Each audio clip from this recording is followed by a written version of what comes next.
Day 171, more than 32,000 Palestinians killed.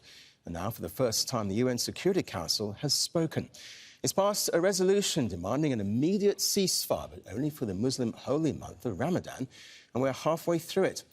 The resolution also calls for the unconditional release of captives held in Gaza. From 1948 to 2024, we have endured. We have survived. We have resurrected, only to face death once again.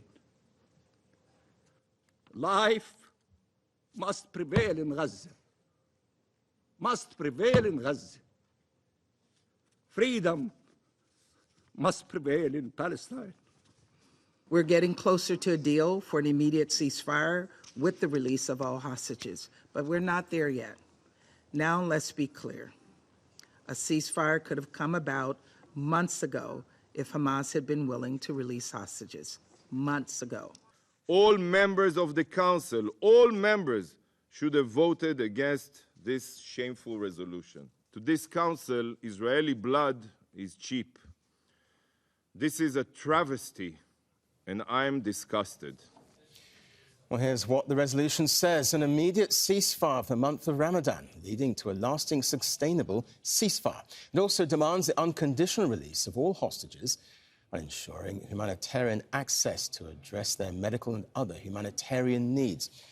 It further demands all parties comply with their obligations under international law when dealing with persons they detain. 14 countries voted in favour of the 2728 resolution. Only the United States abstained from the vote.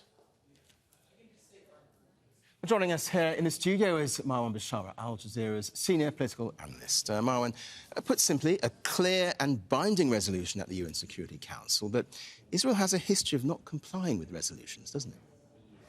And not everyone agrees that it's binding, no? The most important member of the UN Security Council does not agree that it's binding. It actually said, Mrs. Greenfield, that it's a non-binding resolution. And in fact, it was the Chinese ambassador, who is known for his a bit more laid-backness and accuracy, said, if this resolution is going to be implemented, the one member of this council, meaning the United States, is going to have to use its leverage with Israel. And we know that's not exactly going to happen. So we are talking, as Laura said from Ramallah, we are talking about 2 weeks ceasefire. By the time we figure out the difference between lasting and permanent, the 2 weeks would have passed. It's not serious, 2 weeks ceasefire. This is like a pause. It's not really a ceasefire, you know. And the idea of more or less tying it or not tying it to the issue of the hostages, the unconditional release of the hostages, which Mr. Naim, of course, skipped on, that's also a demand by the Council that Hamas needs to release all the hostages unconditionally, right? So I think it's a bit complicated, and the United States helped complicate this resolution that was supposed to be quite simple in the way it's approaching this issue, really making sure that we would have a 2 weeks ceasefire leading to a more permanent ceasefire. I think now it is not clear the United States will in fact, make sure it is binding and make sure it is lasting/permanent. So given what you say then, are you saying Israel can basically still rely on its biggest ally, the US, despite the abstention?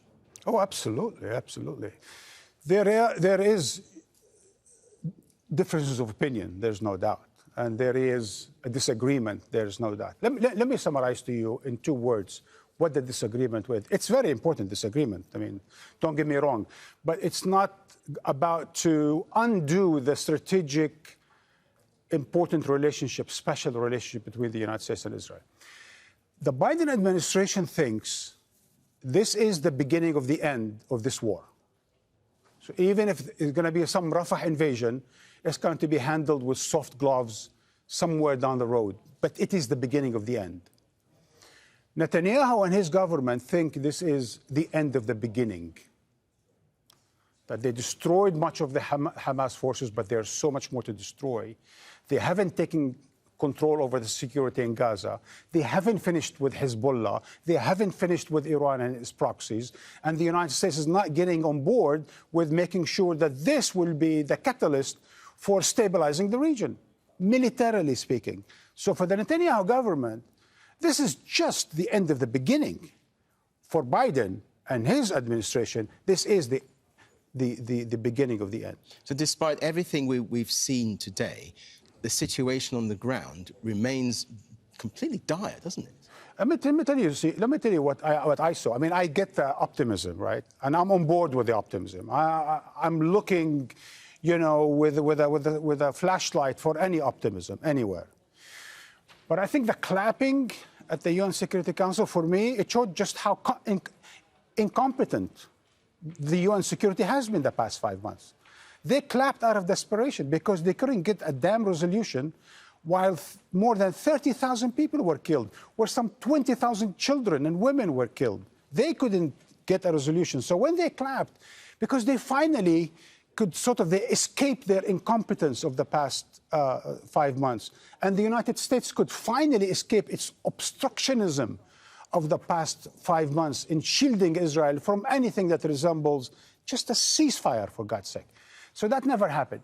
Now, again, I think it's important what went down. As Alessandro said, as James said, and so on, symbolically at least is important. It's a milestone. Hopefully someone will build on it moving forward, especially that Israel is not going to abide by it, as we all know.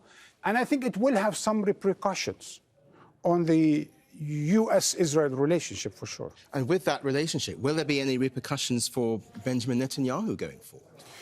Well, look, I think Benjamin Netanyahu now is going to rearrange his cards in the U.S. Congress. Let me again explain this briefly. What do I mean by that? See, the Palestinians look for the United Nations General Assembly and the UN Security Council for help.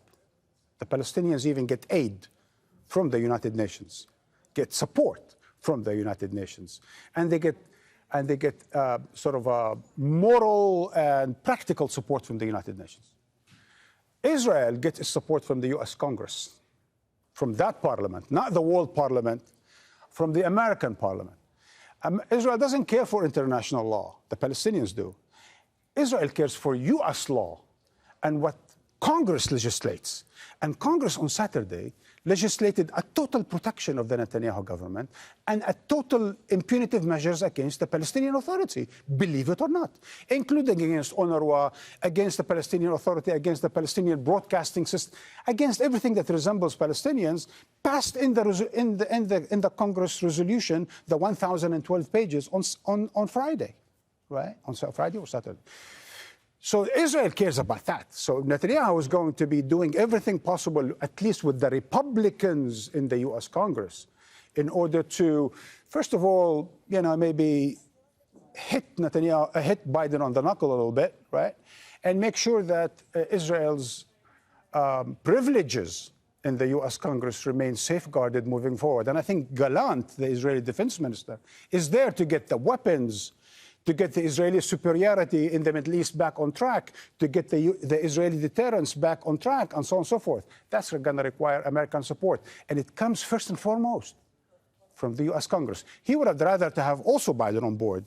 Biden keeps telling him that he is on board, but maybe he's not really that much on board. Marwan Bishara, as ever, we appreciate your analysis. Thank you.